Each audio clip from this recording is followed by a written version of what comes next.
মানা বলো। তুই উফ এখনো তোর হয়নি?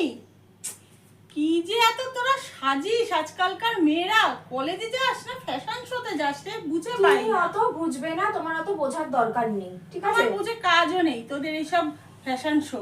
ফ্যাশন শো না মা, দিনকাল বদলেছে, আমাদেরকেও চেঞ্জ হতে হচ্ছে, আপডেট হতে হচ্ছে না? তোমার মতো ওরকম ভাবে থাকলে থরি না হবে, বুড়াইতে বুড়াইতে। আমাদের সময় তো কি সুন্দর ছিলাম আমরা, কত নর্মাল ভাবে আমরা যেতাম কলেজে, সেই দিনগুলো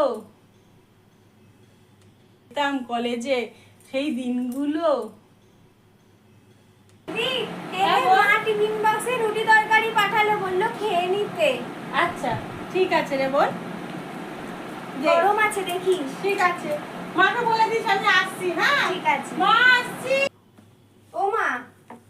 ও এনে না, টিফিন বক্সটা দিলাম, এটা রুটি তরকারি আছে, টিফিনে খেয়ে নিবি কিন্তু।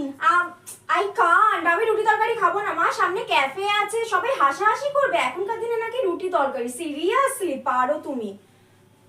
সামনে ক্যাফে থেকে কি খেয়ে বাবা, নেবো। তোদের আমি বুঝি না, হাতে করা রুটির গুণ আর কোথাও আছে? যাও তো মা, বক বক করো না কলেজ যাওয়ার ঠিক আগে। আছে তাড়াতাড়ি নে।